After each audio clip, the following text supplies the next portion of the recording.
Look at that. It's the 7th of May, 2024. May, Just like that. t-shirt weather. Oh my gosh. Finally, here in the Northeast of the United States. Hey, y'all, this is Gimbalabs Playground. We get together on Tuesdays to talk big ideas.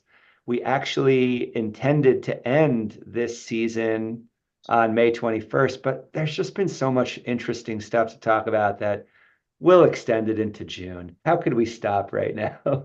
And it has been a few weeks since we've had really consistent meetings because there's been a couple other things going on. So really good to be back here. Just for anybody who's new to this structure, like I said, we get together on Tuesdays, 1800 UTC. You can find details at gimbalabs.com/calendar. There is a public link to this Zoom meeting. And what happens at Playground is every week somebody signs up to talk about anything. It could be a product pitch of something they've been working on, a loose idea, just a conversation you want to have. And often it's a combination of the above. We're going to get a little bit of everything today, right, guys? Oh yeah. So excited to jump into this. And just for anybody who is interested in maybe running a conversation, here's how you sign up. You find this Miro link. It's at gimbalabs.com/playground. You find your way to this board, which is in the top left of the page, and you find an empty slot, and you can drop your name and a topic right here, and that's it. Once you take those two steps, you're officially scheduled to present on that date, and we'll look forward to seeing you here. Um, there are some exceptions, like 2 weeks ago when Playground just accidentally didn't happen. Sorry again, everybody. But Newman and Alex, I'm so glad we found a spot to bring this one back on the calendar, and really excited to hear what you guys have to share and what conversations you have to start about Oh yeah. identity. So without further ado, hand it off to you guys. Newman, Alex, Um, hey. all right, all right, all right. Yeah, thank you so much for making the space, and thanks everybody for joining and for listening in the future. Alex and I both are very sort of focused in on this topic, and really, there is the idea, and maybe I'll start off with just the questions, and just to sort of get a good Newman style brain dump um, on, and then hand it over to Alex, and he's got a bit of a flow chart and a presentation to share. So that's basically how it will work. So we'll have a small discussion to kind of prime everything, and then Alex will take us, and then we'll go on to another discussion after that. Does that sound about right? Yeah. Alex is nodding. Folks are nodding. Cool. You know, I've identity is one of my focus areas. So what that means is, like in the para method, it's just an area of interest, area of attention, area of focus. So when I come across something with about identity, I put it in my focus note.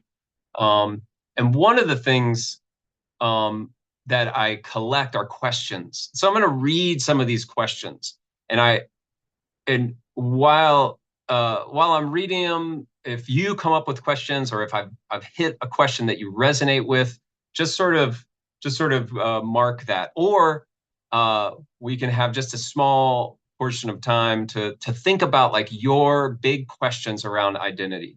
Like, is it a priority for you? And what is it about it that you're interested in? What brought you here today, I guess. So here are some of the questions that I've come up with. Is anyone doing an evolved ID system that I can, quote, play with or experience or experiment with today? Um, what are some experiments that I can do with these new identity concepts? Like, is there a toy that sort of plays with SSI, DIDs, and verifiable credentials, or proof of attendance protocol tokens? What does identity mean to me? What does it mean to you? What does it mean to communities, or partnerships, or businesses, or apps, or innovation funds? To, basically, what does identity mean? How much do we need to pay attention to identity? Where do community and identity overlap? Is anyone implementing a blockchain-based model with success? Is there anyone that we can point to and say, look, they're doing it? If you lost your identity, how would you fix it? That actually took me down a big rabbit hole. And then what are some conferences or ways that I can learn about identity, courses, and what are some newsletters that I out there around identity? So those are some of my questions. I wonder if you've got a question, and we'll just set a timer for 1 minute. If you can put down some questions that you have about identity, and I'll set down a timer for 1 minute. Here we go.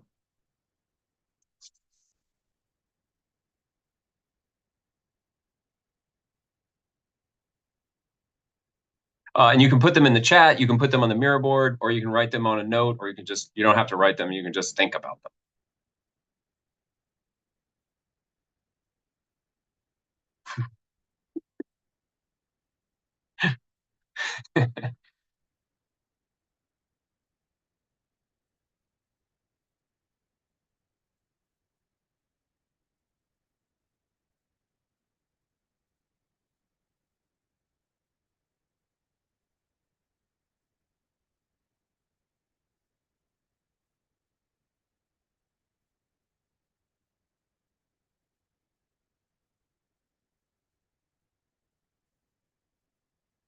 All right.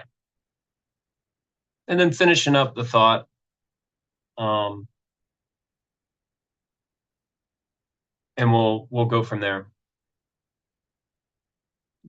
Does anybody have like a great question? Yeah. Alex is a complete delight in the chat. Yeah. But it does make me wonder, right? Like that question, who am I? Like a lot of concepts we've talked about around here predates blockchain. Yeah. And so like how much of the identity conversation is as old as the internet or as old as recorded history, right? That's sometimes those are the rabbit holes I like to go down. Yeah. And I think we've talked about this one in another one. Do you remember the Heath Ledger movie called A Knight's Tale? It's really good, and it's all about identity, where basically Heath Ledger plays a squire whose knight dies, a lot like the Fallout show on Amazon right now, and I'm realizing.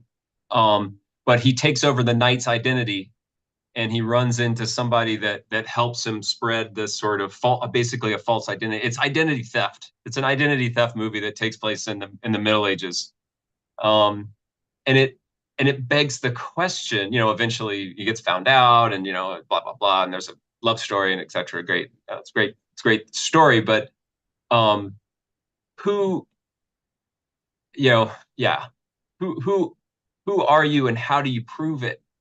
And can you manipulate it for gain? Like that's something that is interesting to me, and I think that's why we developed. That's why it resonates. Decentralized identity, a internet identity, sort of predating blockchain. Just the idea of a non-single source, identity giver. What's that? There's an acronym for, it's not single sign-on, but like, I guess it's decentralized identity, where it's not just an authoritative entity gives an ID. Like I have an ID. If someone asks me about my ID, I'm going to give them either my email address from Yahoo or Google, or I'm going to give them my plastic New York State driver's license. And yeah. So like, how do you prove who you are? I guess that's what it is. I'll tell another story about about verified credentials, um, where I was teaching in Taiwan, or actually I wasn't teaching in Taiwan. I was thinking about it, and my buddy was there. And one of the things is they want you to have a university degree. And he's in this interview with a guy, and the guy's like, well, do you have a university degree? And he's like, unfortunately, I don't. And he says, could you get one tomorrow? Yeah. Could you get one for tomorrow? And he, it's sort of like, yeah, we just need the sign of it. We just need the paper and not the actual thing. It's more important to be able to prove that you've got a thing as opposed to actually having the skills. And I think this gets us into like those verified credentials and like what would be important for an employer or a school, so that their certificates, their diplomas and degrees actually hold some meaning. Yeah, I'm looking at Nori's in the chat. There is a lot of vocabulary and terminology here. The very first ones are the SSI, DIDs, and verified credentials, but then they go like issuer, and there's very technical into the details of the protocols. Some of the verifying or protocol service, like the Web3 DID stuff.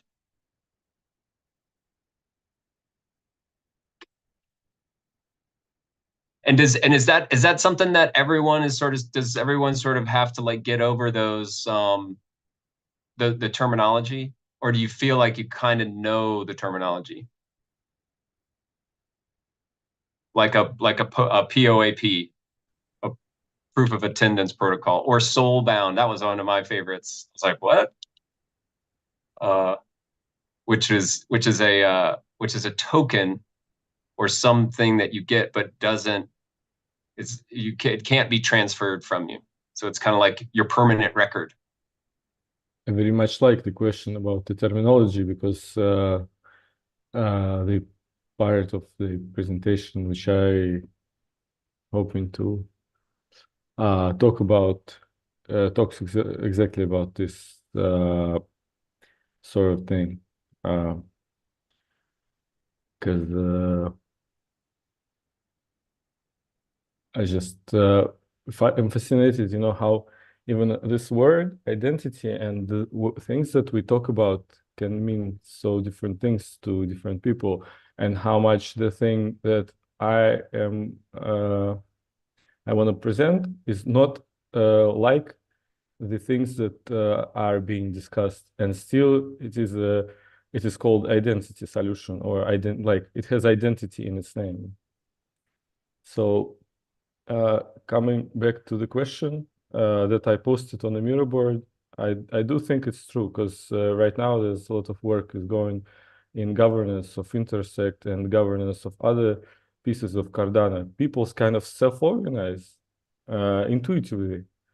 But at some points the things break, and at some points people get frustrated, and the most often what they complain about is lack of transparency. Nobody understands, like, if I want to do something, who do I ask, like things like that. We complain on decentralization and just say like, yeah, we're decentralized, this is how things work here. And my kind of hunch that answer to that is sort of in shared language and shared concepts. So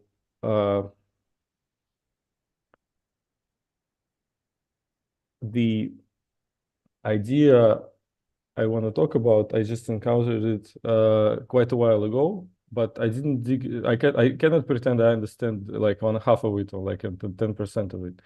It's a huge project, but in essence, it is a project about giving people a shared language. So a while ago in 2020, there was an innovation fund which is called Horizon Europe. So like European Union, they funded some stuff. I think these guys got about 5 million euro total in several grants to develop this idea. And this idea is open source. So it's called a self-sovereign identity framework. And a framework is a sort of mental model. If we look at the mirror board, there's a link which says that one of the goals of this model is to foster shared understanding. Yeah, in the middle, somewhere in the top, fostering a collaborative understanding, right? And if anyone can share a screen and show the mirror board, please, or should I share it? I got it. Yeah, thanks. Yeah, but just the mirror board. Okay. So I think, yeah, we can read through this document, but that's not the point of like the conversation. Just move it, please, a little bit left.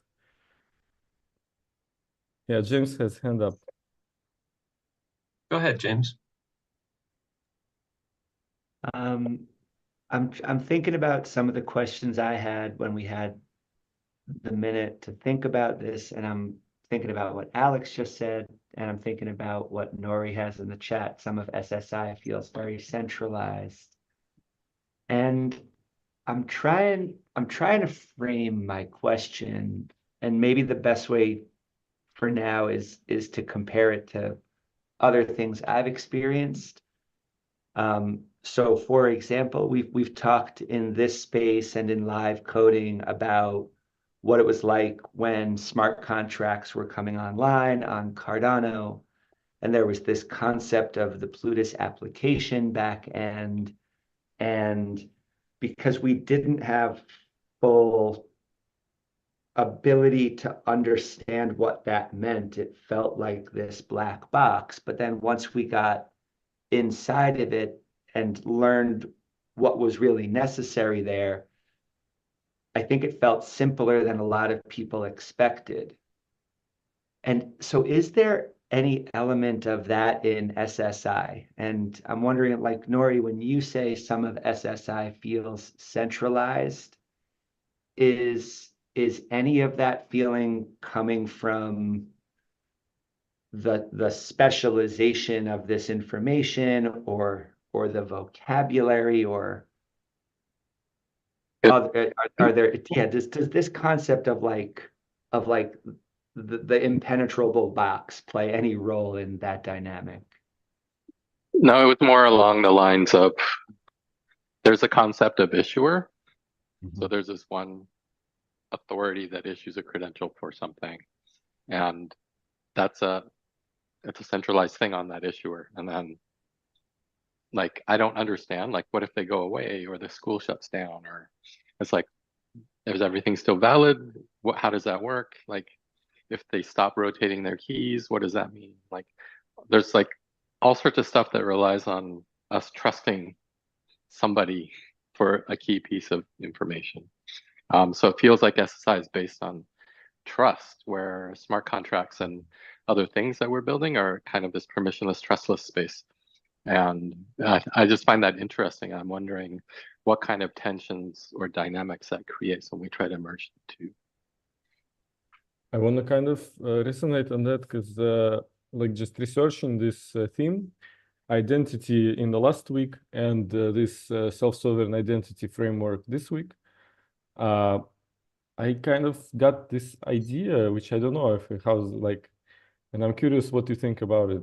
And the idea is like in a centralized environment, we trust into entities. So entity is something doing something.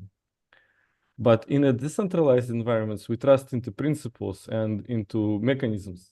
So you have something set up which works, and we kind of maintain this mechanism, and then we trust into like how this mechanism works instead of having a singular entity. This, for example, could be like a document, right? A document which provides sort of instructions on how to do things. And if these instructions are as specific as to be interpretable by a machine, then the like in theory, if we know how the machine works, so we can kind of have its logic bit by bit, and we have the whole process transparent, which makes it really more trustable than a person, at least to me. And I'm curious what anyone thinks about that.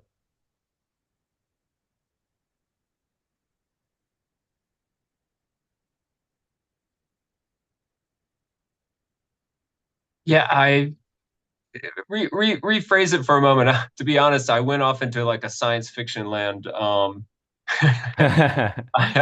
It, because like trusting in, and this is sort of where it might have where I might have flown off the rail, is like trusting in in principles entity instead of entities. and And of an this is entity. really hard for us humans because we are used to just, we cannot not talk to, document, we can talk to a person.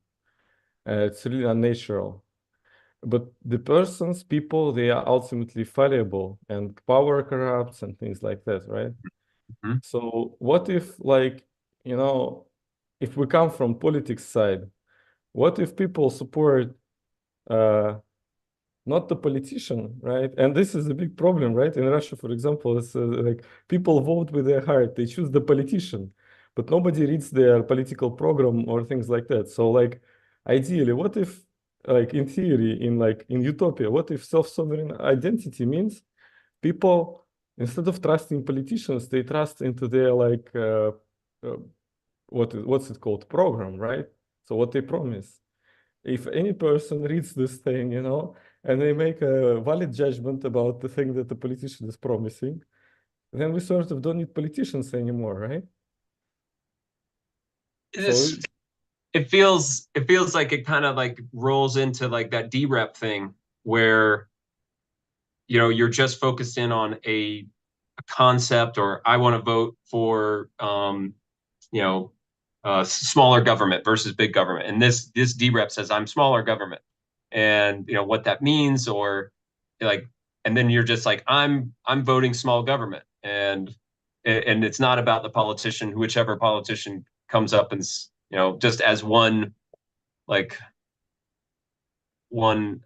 principle or one program or system. Mm-hmm. As opposed, and that does feel very heart, emotion versus intellect, head, I guess. Yeah. Is that in the zone that you're thinking of? Yeah, somewhere. Because what I'm trying to do at Intersect, and I hope like Gimbalabs, because just coming back to identity of Gimbalabs, Gimbalabs is tied to education in a big way. I think we have an education circle, which is the most active, and most of the work that we do is on education. And just thinking about a little bit of philosophy, abstract things, and like this Michel Foucault, who says educational organizations have immense power because they know stuff nobody else knows. When you know things that nobody else knows, you can solve problems nobody else can solve.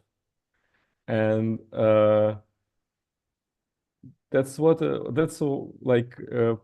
what motivates me to do this sort of work, reading into this like complex ideas and looking into these diagrams, like if you can zoom in on this diagram in the middle, which is copied from another website, right? So I stole it, yeah.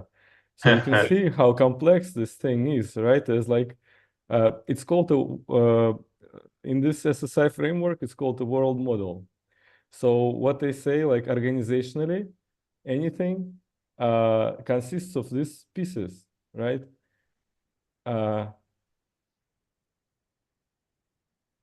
So you have, and the pattern is called party, actor, action. Yeah. So party is a group of actors, and party has objectives. And this is true of any organization, any group of people. If they have objectives, they work towards these objectives. We have a functioning structure. And so, yeah, you see, like party, coming back to vocabulary and language that we use to define our ways of doing things. I was inspired by sociocracy and the work we did here in early this year. The thing with the sociocracy is it's kind of MBA style, you know, it's like it's good to motivate people to do things, but it's not really you cannot put it into a computer program.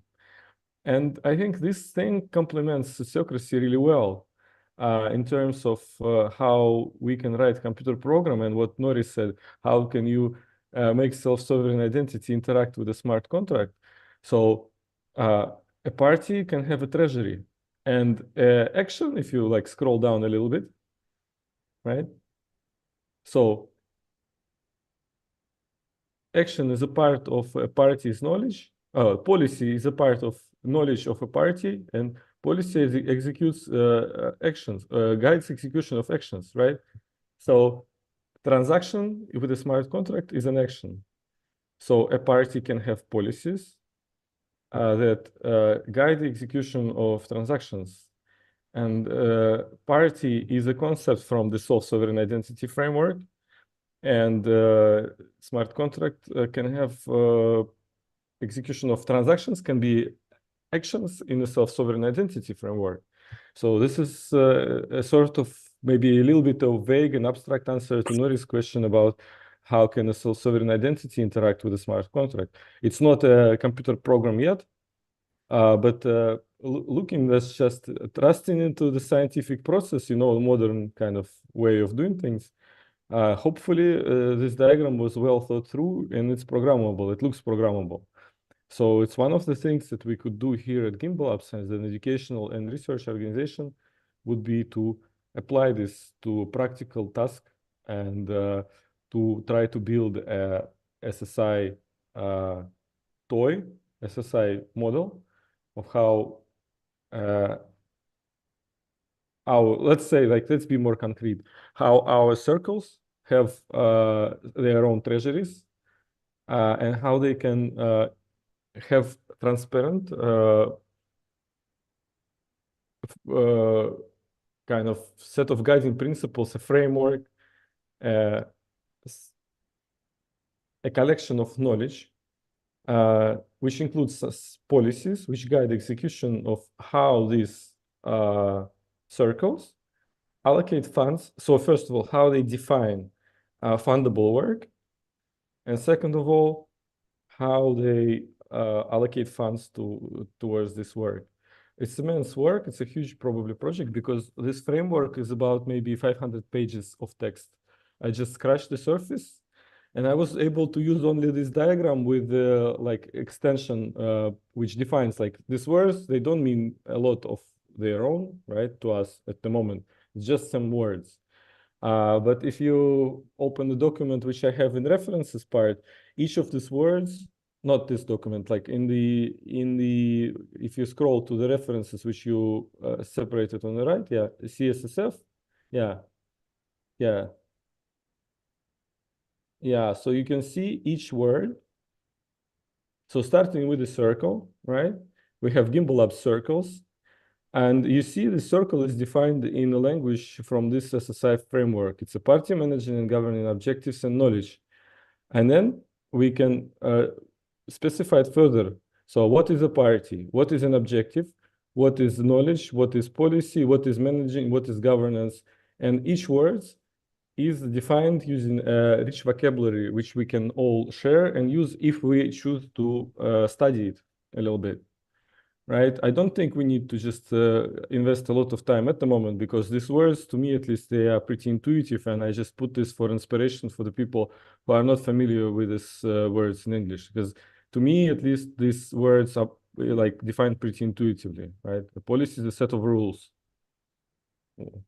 What's more about the policy, right? As like the rest is just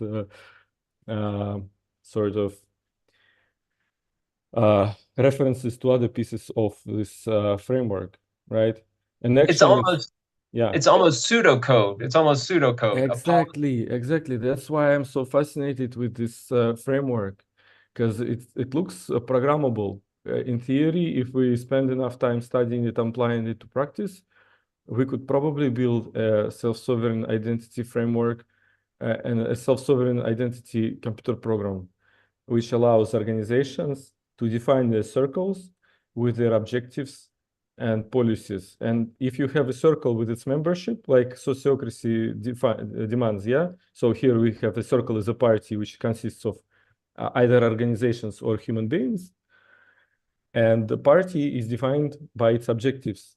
If a circle is defined by membership, so we have clear rules about who is a member of the circle and who isn't a member of the circle, and the circle has objectives, this gives us ground to create list of actions to go towards this objective. And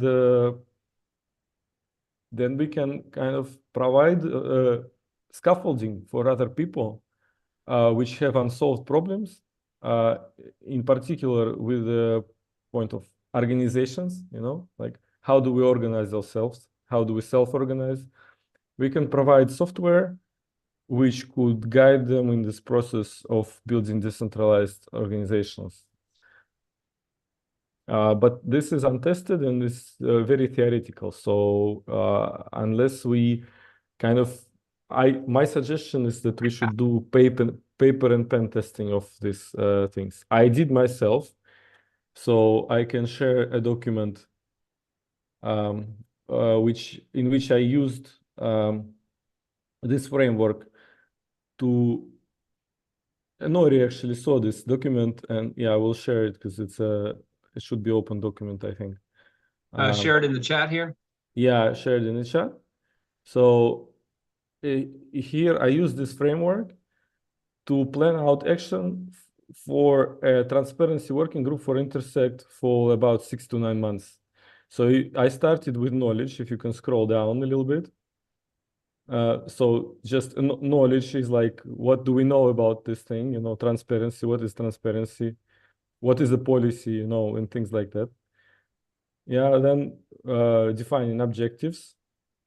So an objective for this working group is to develop and implement new policy. So policies are sets of rules that govern our actions. So like we are policy working group, so it means we have to interact with policy working group and Intersect, and transparency means we have to do things which don't break the law, like because it's a policy for whole Intersect, right? So here are policies which are at least like in our sense arbitrary, you know, like we don't have to have them at the moment to think about them in terms of Gimbalabs. But the most important is a set of actions which comes from knowledge and objectives. So if we see the knowledge and objectives, at least to me, the actions became quite apparent, and it was pretty easy to plan them out. And it was a lot of help for me. It saved me about a couple of days of work, just being able to look at this problem from this perspective.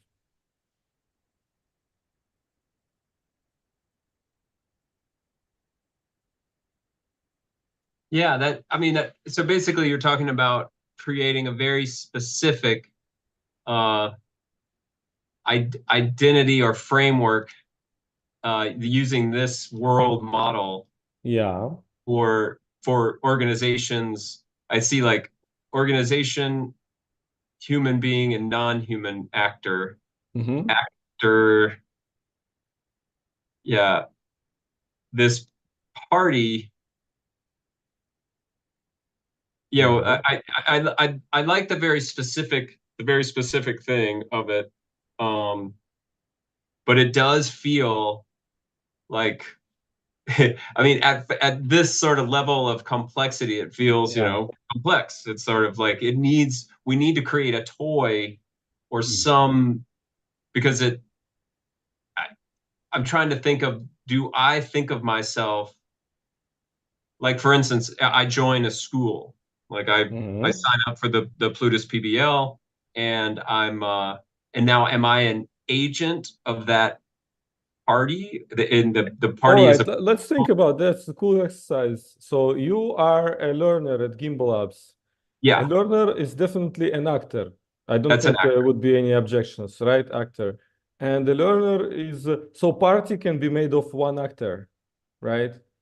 Yeah, a human being is an actor. Human Yeah, being. and a party can be made up of several actors of one actor. There's no rules, I think. I don't see here in this table any rules so that party has to be more than one actor. Okay. So if you are like single learner, you are an actor, and at the same time you are a party, which is a learner at Gimbalabs.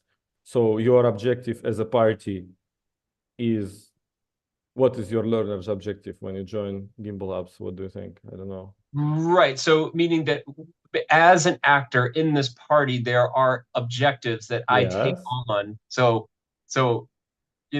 yeah, this is interesting because we talk about like having your own one, a self objectives and the overlap between your group objectives or party objectives and your own objectives. But this sort of feels like, okay, this is an objective that I learn Plutus, and that's the party's objectives, and that's why I joined, and that's interesting because it's like, no, this is the party's objective. They own this objective, and I join. Oh, well, in this case, it's a little bit too complicated to think about one person because, then the level of recursion doesn't separate. If you have a party which made of several actors, then you have to recurse back to each individual actor and they make up.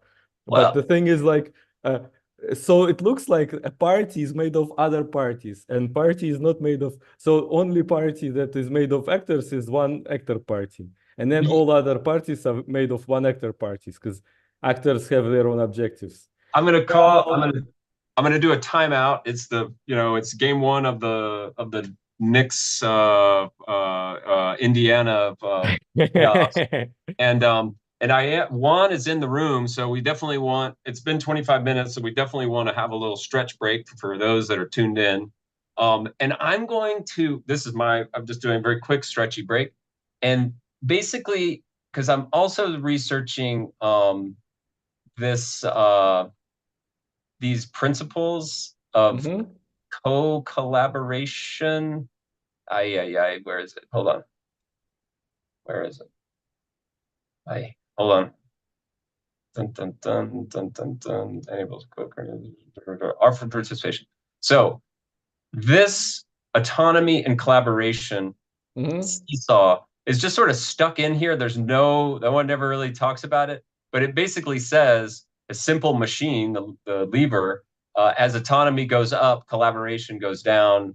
As autonomy goes down, collaboration goes up. And what that makes me think of is that you give up a little autonomy to collaborate in this party, meaning that there is a correlation between, you kind of have to accept and join, and I think people, the reason why I bring this up is I think people have a real problem with it because it's like self-identity and group identity. And we've used to have to really give up. It's just like, I'm, when I got my new New York identity, I had to give them my old California identity. I changed my mailing address. It's like, I'm no longer a Californian, I'm a New Yorker. I would laugh when I would meet people and I would be like, I'm a New Yorker now, and they just laugh. I see that James. Oh, go ahead. I can't see hands. Go ahead. Other people. Go for it, Nori. No, it's jump in.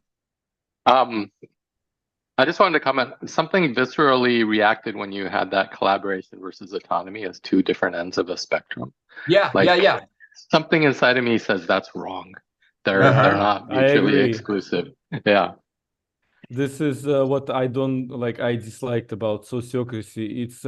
It's a very compelling and accessible language, but it makes a lot of oversimplification. And this is like the trade-off between this framework and this framework. Sociocracy is very acceptable and nice introductory level, like into decentralized governance. But once we start thinking about computer programs, you cannot use it because there's so much oversimplification. And this framework is super complex. It's like hard to think about. But James has his head up. Yeah. Well, I threw my hand up in that same moment too, and I'm noticing that this lever image is constrained to the artful participation pattern. And so maybe it's worth it to think about that scope. But I wanted to check my understanding. Alex, did you say earlier that we have the opportunity to test these processes and systems as a way of building towards code Yeah. that can be implemented? Yeah, I was thinking if we could like just use this pattern and scroll right and down, right? More. Yeah, here. So I made this, like, so we have this set of stickies, right? Mm. And to practice this framework, we just can like do the usual thing, choose the circle that you want to talk about or think about, and take a sticky and hack it, and just write what you know about what is the language for this circle, what are policies for this circle, what are objectives for this circle. And if anyone is up to this exercise, that's what I was suggesting, like as a primary activity for today as a workshop. But I don't know if like what's the mood for everyone. But just answering your question, yeah. Because and the reason it relates, I think, to that image is this is at the heart of kind of organization building, maybe with S3 or at least informed by S3, but it also goes, it cuts to the heart of things for identity implementations for me, right? Like if I don't understand why the system is the way it is, it's going to feel like an imposition, right? And if you just come up to me and tell me, hey, you want to collaborate? All right, you can collaborate, but you got to sacrifice your autonomy. Like that picture of things, I agree, it doesn't hit me right either. But on the other hand, if by participating, I find out that there is this way of talking about this balance between my ultimate autonomy and collaboration, I will engage in that. I will invest in that. And so I'm interested in how do we get to that point? If things might eventually be codified, right? Literally, like written in code, right? What's the process to get there so that you can also maximize that buy-in and maybe feel better about striking this balance right here? I see Ken. And Ken has thought quite a bit about this sort of collaborative environments and whatnot. So Ken, what do you got for us?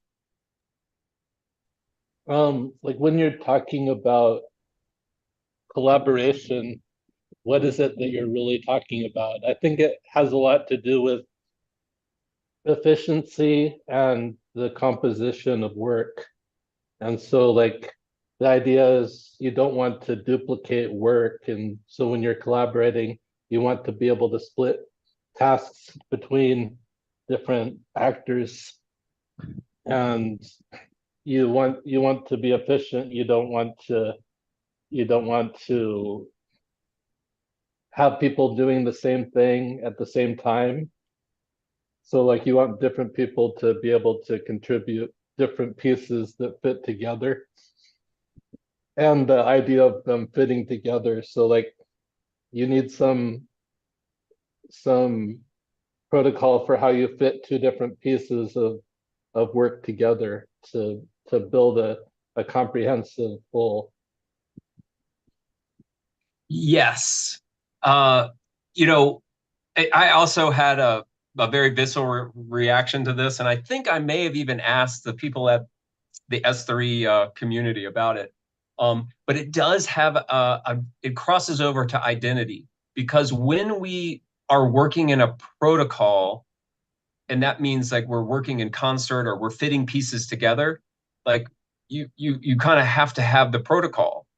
But now that I say that, it's kind of like those old like meta tags. You're just like, yeah, you can have any meta tag you want, my protocol, my web browser would just scan it and pick up what I needed, but it didn't matter. You could do whatever you wanted, but if you did these things, then the protocol you would trigger, whatever was in the title would go up in the title, and whatever was in this, and you could build on that. You could, it didn't require, it was like it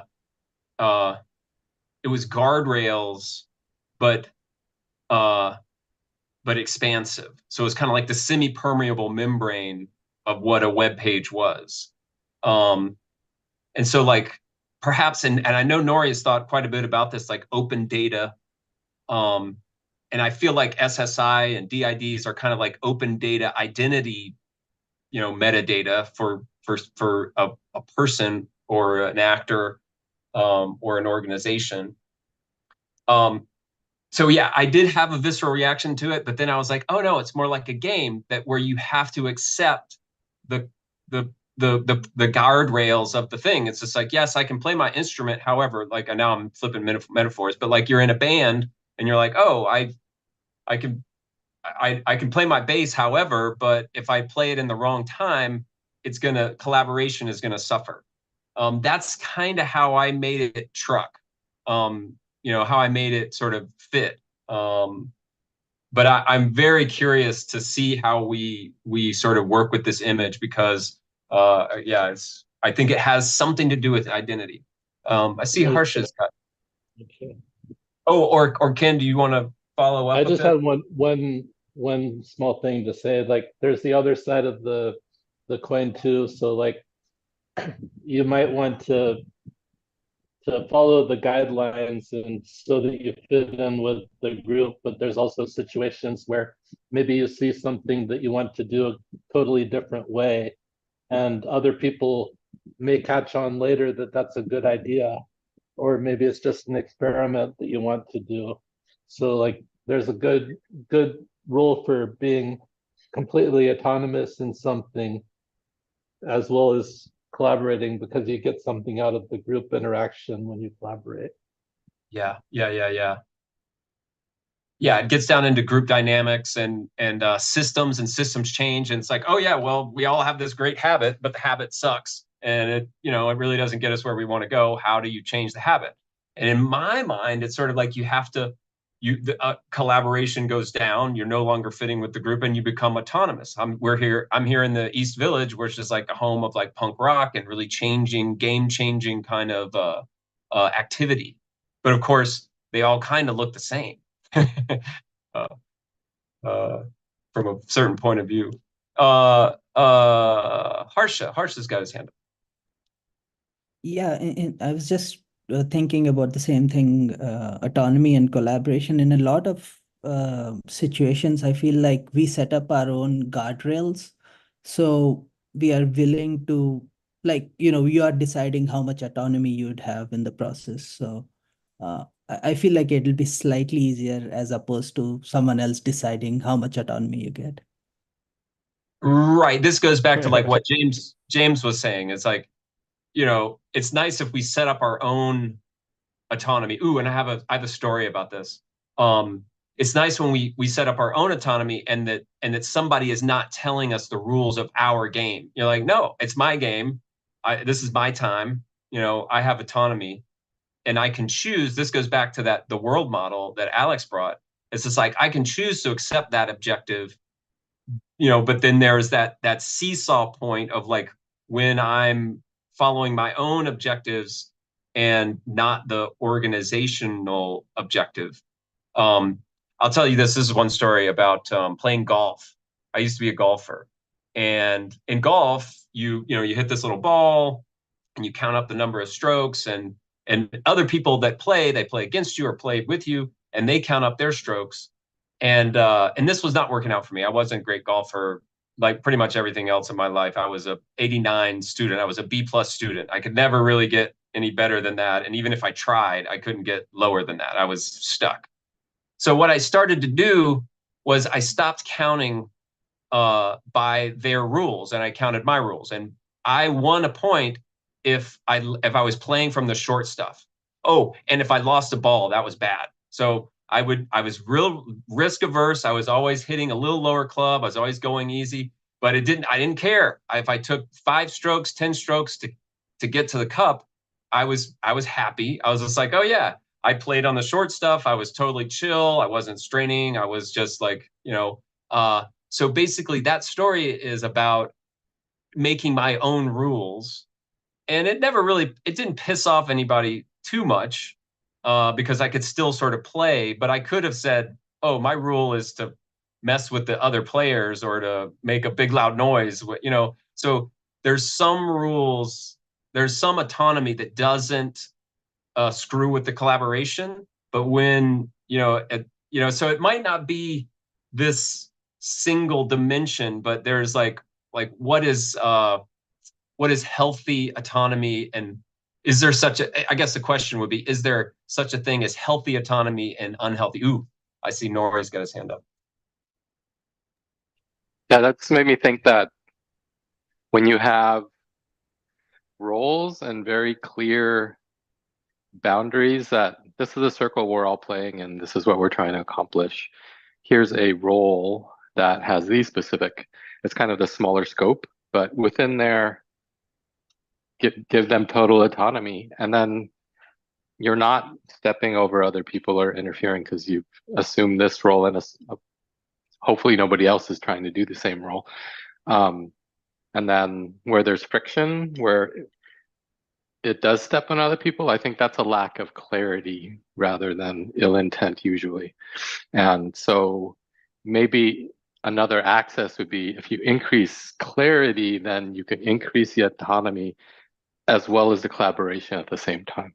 Maybe that gets closer to my gut feeling. Like, yeah, I have an objection here because it's like what you're implying, that like more clarity means better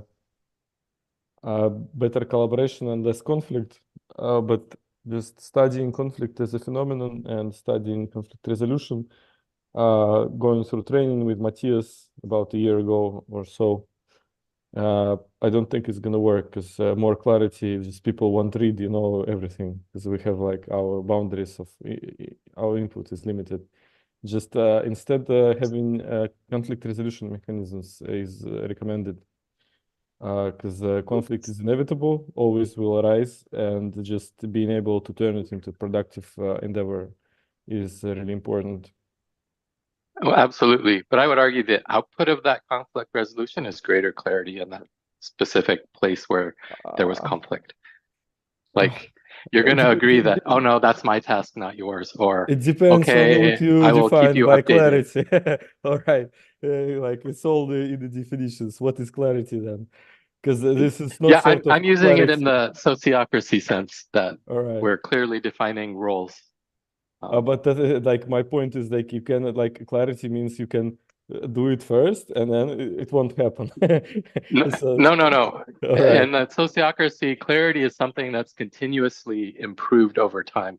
You start very fuzzy, and through the navigation of tension, you start to resolve these conflicts into more and more clarity over time. Nobody is omniscient, so you have to Yeah, all start right. where you are and get better over time. I can imagine logarithmic improvements, and then it's so true. yeah.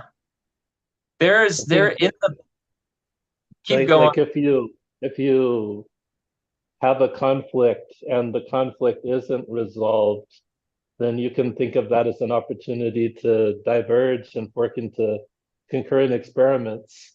So I don't think it's always a bad thing to have unresolved conflicts. Like, you can push it in a productive way.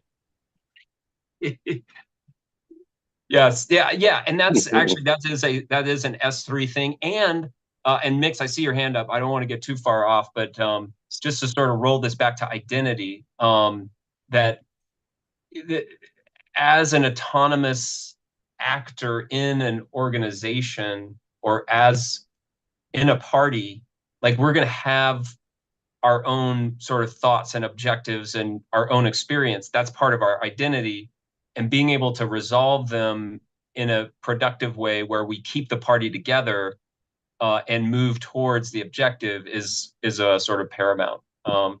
that being said, if Mix, if you got something else to add, or you want to follow up, or if Nori or Alex want to follow up. Actually, maybe I can follow up this identity as well, because well, I don't know if you guys read the Selfish Gene by Richard Dawkins and all the game theory that Malach and Nash never mind. Malach situation in game theory, which in simple terms, the conflict we are talking about is the actual incentives. So people will look for that conflict because they find their identity in the conflict. In a peaceful situation, they feel nothing. They have no identity. But in the conflict, they feel. Who we can example, army. If we do not have a war, they are irrelevant. So a party who the identity of itself or its member define for the times of conflict, I don't think, I mean, based on the reality, there will be enough incentives to solve that conflict and get improvement. So always the conflict will be the best situation for them because they will be relevant and they can define themselves and their identity in those conflicts. So I wonder the S3 or this model, how can address this sort of situation where people seek conflict and they get incentivized and they get identity inside the conflict and outside conflict, they are nothing. I think that actually that's an astute point. I do think that is that goes on, and that is actually, I think that's an S3 thing in this whole idea. Their focus on tension, and correct me if I'm wrong, but it's like feeling where that internal conflict or where you get that feeling of dissonance or resonating in kind of a negative way. Oh, did I when I was researching this, did I come across who was it? Maybe Nora, you can help me out. It was like we know what we aren't, and we have a real clear vision of what we are not. Does that ring a bell with anybody? That's from work with source, and the thing it posits is when somebody initiates an initiative, they're connected to some idea or something that's trying to actually happen, and they can most clearly connect with that, but often they don't have the language to explain it clearly. But they have a very visceral sense of what's not part of it. And that's kind of a navigation tool to say, we should recognize people who initiate initiatives and use them as that sounding board to say, is this in or out? And then they can tell you what they feel. But that was a sensing mechanism in that book that they talk about. Like they can't provide clarity, but they can tell you what's not in which very book clearly. is it again? It's called Work with Source by Tom Nixon. Okay. It's a very good book. Yeah, it kind of, it's like this idea is in my mind from music, and I don't hear it expressed very often. Like there's a song where this guy is saying like, music is coming through me. So he talks about, the idea having a sort of agency of its own, and the person is just a point where idea enters the noosphere, the knowledge of other people. And idea is just like, if we think about the cause and effect, is like idea in a vague form, which is not expressed in the language, may have been defined maybe 50 years ago in like across 10 books. And then there's someone who kind of stumbles across this information, like who is this guy? Daniel Kahneman, right? He done a lot of research and he delivered it in a language that was accessible, and it was a huge hit. And that's like, but like who is, like we remember Daniel Kahneman and this Amos Tversky, two guys, but the core of like their work is not the guys, it's like it's a very interesting idea to me.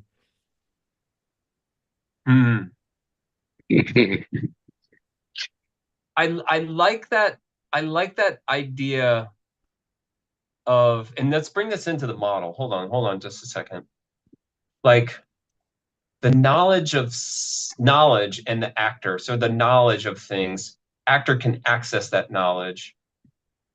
One of the things, like the part of the human experience, like having access to sort of higher knowledge or subconscious knowledge. And that's one of the nice things I like about this idea of tension or the idea of a concern, that you may not be able to have language to it, and but you still have this experience, and then that's accepted, because I think a lot of times, especially in a hard model like this, it requires more language.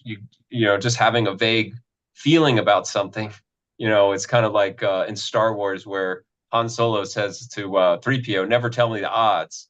But C-3PO could say it right back to him, like, "Don't tell me about your feeling."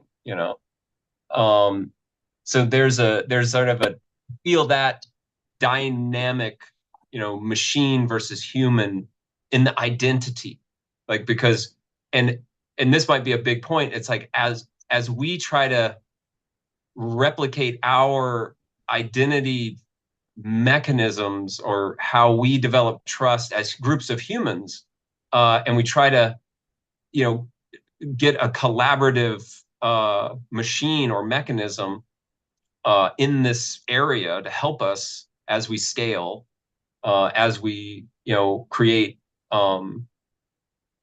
tools, apps and things. Like it feels like that could be the real bug that bear that we're trying to wrestle with. Yeah. And it's something about like there's knowledge and this idea of like, oh, I kind of know what it isn't, but I can't express how it is. And that's where the others in this sort of working with source, where others can say, oh, is it this? No, yes. It gets a little closer. You're sculpting, not painting. You're cutting things away as opposed to putting things on. I know that I'm mindful of the time, and we've got about 15 minutes left. So I definitely want to leave some time for sort of checkout round and wrapping up and whatnot. But I'm happy to hear other topics as we wrap up in the last 15 minutes. Could I respond briefly to Mix's thing? Of course, yeah, of course. In kind of the groups and organizations we're trying to build, people vote with their feet. And if someone is there under the curse of Moloch and is only there for conflict, they're soon going to find themselves in a place where nobody wants to work with them, or leaves them out of conversations or all sorts of stuff. So that's where the artful participation pattern really comes in, because it helps engage others into this collaborative space. And I think being in the conflict space too much will naturally drive you into the corners or the edges where people aren't really doing the work. At least that's my feeling. I don't know if there's a concrete mechanism behind that or not, but because people decide and they have autonomy to join initiatives or not, I think there's a self-correcting human mechanism in there somewhere. And voting with the feet. I think that's a great, yeah. Mix, what do you think? Does that sort of mesh up? What was the curse of Moloch? Was that in that book? It is a concept in game theory. In simple terms, the incentivization for individual leads to negative outcomes for everyone. And so far, theorists couldn't find a solution for this, actually. And this happens so many times. The last time actually happened famously was during COVID. I mean, in many places, it happened in different form. Like in my country, it happened about the mask or some other utilities. But maybe you guys remember, I read it in news that toilet paper was, like countries were fighting over toilet papers, and they were doing some. So so the whole system kind of break down and collapse when the emergency happened, when everyone panic. Like they suddenly become that autonomy is everything, and I have to fight for myself and all these things. And suddenly that identity, my identity become the first priorities over everything. Like, this is my world, I have to protect it, I don't care everyone else. And there are individuals, there are institutes that actually abuse this, and they're living in military side of the society normally, but some politicians, some parties always create conflicts and put the whole society in the conflicts always, to rule them over fear, to rule them for the money, all the excuses, all these things. So the thing that I cannot accept from Nori's points is something in human nature kind of correct itself. Well, in the reality, at least as far as I see or we see, it doesn't. Like, human nature always kind of seek this conflict, and some people try to put always the society in the conflict for their own gain, right? And as I said again, you guys can read Selfish Gene by Richard Dawkins, and he explained it kind of very well, and what the hell is this thing in human nature actually is. So the whole concept of S3, I'm sorry for language, but when the shit hit the fan, or when everyone panic, where is that agency? Like, how can we protect that agency now? When the human nature now become that animalistic, like that autonomy become absolutely dominant. That's a really good point. And I think the spiral dynamics can help with that too. Like, I agree, in emergency situations, you don't have time for consensus. There has to be a strong leader, and you just do because you're reactive and need to fix a problem now. And being aware of what context you're in matters. Like, S3 works best in a high trust, peaceful kind of collaborative environment. And when you're not there, it doesn't work as well or at all. So there's other tools you probably need to bring first. So, Nora, do you think if we replace those that, like in peaceful time, let's put humans, and when the time is not peaceful, let's use non-humans actor. Do you think that system might work? Like, okay, humans have some nature, they get panic, they get stupid, let's use non-humans actor in the emergency situation. But in a peaceful situation, let's use human beings. I actually agree with that. I think that'll be the superpower of AI. Welcome to the world of Terminator 3. I see sci-fi. That's incredible. Yes, man. Oh yeah, totally. Because isn't that the idea behind like the war, like the warlord? And I could definitely see a society that's just like, well, we had this big war, and so we put the AI in control, and will the AI give it back? It's like the Patriot Act, the AI. But actually, powerful people are advising completely otherwise. They are saying, in the times of war, you should trust us. But in the times of peace, okay, use your AI for whatever. But don't use for politics. Use it for copy pasting, just doing something. Yeah. I saw a great movie. One of my favorite, it's actually, I want to go and see it again. It's called Mars Express. If you get a chance to see it, it's great. French anime. And it's all about 300 years from now and the AI sort of thing. It's really cool. Great sci-fi. And it does feel sci-fi, like these identity issues because as we get closer to AI and become more electronic or sort of computer enabled, network enabled, we live in sort of like the network state. I just watched the Met Gala last night, and it was just like, wow, what a wild place that we're living in. And I think these are these is a fundamental issue, and that there are real technical things going on that will inform our ways of being in the future, in 10 years from now, and 50 years from now, and 100 years from now. And the seeds of those things are happening right now, and I feel like we've touched on some of them in the last 90 minutes. Alex, I see your hands up. Yeah, I want to close out with a story, which I wanted to tell in the beginning, but then I thought we should get into stuff, and time for stories is later. I love stories. The story is coming back to the question when you were talking in the beginning, the question that I posted in the chat. So the story goes like this. So there is a guy, well, nobody knows, it's like you can imagine what in your setting, In my setting, there's a guy, who is pretty lost. He's from a big city and his life just overwhelmed him.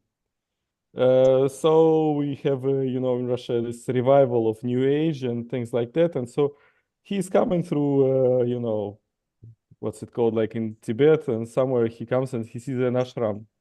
You know what's that ashram, yeah? All right. So he comes by and wow, that's a monastery, and it's interesting. And I'm gonna just and he sees a guy sitting at the front, in the porch, on the stairs. He see a guy, and just looking at this guy, he understands that this guy knows stuff, He has this sort of aura, around him, and you can just understand, you can see that this guy knows. So he comes to this guy and he says, great guru, I have a question. I'm totally lost in life, and whatever I do, nothing works out, and it's awful. It's I don't know how to live. I'd rather end my life than to continue it. I'm just wandering the world, and no words, I cannot do anything. And the guy is he's just looking at him, with this expression, of first of all, he understands that he's not the person to ask this question, he's who am I to know, But then he kind of, gets this, yeah, all right, I'm the guy who everyone asks, and I have to answer, And so he tells him, the answer to your question is very simple and very complex at the same time. Every morning, every afternoon, and every evening, you have to ask yourself, who am I? And the guy just looks at this guru and he went nuts. I was mistaken. He's crazy. So he goes into the inside the ashram, and there's a huge village. Everybody is busy, and he goes to the center. In the central piece, there is a guy who is he's the boss. Everybody comes to him. He gives directions. He runs the place. Are you a great guru? Yeah, I'm a great guru. Blah blah blah. This name. How do I find enlightenment? I'm lost. This is really hard. First, you have to live in ashram for 5 years and do the most dirty work and do whatever anyone asks of you and never say no. And you have to be the most humble person in ashram and you have to do everything. And he says, yeah, okay. So he joins, he works, whatever he does, his things. He cleans the shade, he washes the dishes, he cooks stuff, he cleans the stuff, What nobody likes to do, he does. And then some time comes and he's coming to the guru and he says, great guru, I'm doing what you said for 5 years, every day. And there is no bad word about me. I'm the perfect, member of the community. But I don't feel like I'm closer to enlightenment at any point. That's a good point. So now you can practice spirituality with other brothers. You don't have to do all the dirty work. You can say no, but you have to do our daily practice, routines, and things like that. You have to do spiritual stuff for another 5 years. So the guy is in for it for another 5 years. He does all this stuff, He's very devoted to these things. He follows all the rules. He knows all the rules. He knows all the stuff. He helps the newcomers. He's very friendly. He's very helpful. And another 5 years comes, and another 5 years comes, and he comes to the great guru. And the old guru who he asked at the beginning, he's already like, he's not there, you know, he's dead because he was pretty old. And this guy, he's, you know, who was running the place, he retired and he's just let go of his responsibilities. He sits in front, you know, on the stairs, and everybody comes to him for advice, but he's just, you know, like a very respected person. And he just comes to him and says, like, great guru, you know, like this and this and this and this happened. They feel, you know, like I'm no closer to enlightenment than I was, you know. Well, now you're ready for the final truth, you know. To get to the enlightenment, you have to ask yourself every morning, every afternoon, and every evening, who am I? And you have to ask this question sincerely. And he's just looking at me, yeah, but this is the same like 20 years ago. The guru here told me, yeah, but he was right. Oh my goodness. This is a story that my yoga teacher taught me about quite a long time ago. And it's on that thing where people ask you just to clean up after everybody forever, then you might want to think about, like, am I that guy? And, you know, is that who I am? Yeah. Yeah. One time in the Army, as a lieutenant, they made me pick up cigarette butts. We got in trouble for doing something, and we're on the side of the road, and someone stopped and says, "Why are you lieutenants picking up cigarette butts?" And I was like, "Because you told me to, drill sergeant." And they're like, "No, no, no, no." And they brought us in. We had to talk to like a fancy guy, and they're like, "No, we're not doing it." It was a big deal, and we were like, "We were just doing what we were told." And then they were like, "No, lieutenants aren't supposed to be picking up trash on the side of the road." Like, all right, cool. Yeah. I think that gets back to our autonomy and collaboration. I think I'm looking forward to like finding out about these tools. I love that it sort of like pulls over into the spirituality. I love that it fits with like individual and group and community, which is what we're doing. Like I think there's a lot of very practical things, like I want to set up an identity system for like know your customer in my next app, and how do I do it? And I know that there's an old way to do it, and I know that there will be a new way to do it, and hopefully like conversations like this can sort of help us highlight like a new way to do it. And I think we're getting at that time. I definitely want to make sure we respect everyone's time. Just as a plug, at Odin, we're going to be talking about artful participation later on in another hour and a half. So you're welcome to join us, and we'll maybe pick up a little bit of this conversation. Ooh.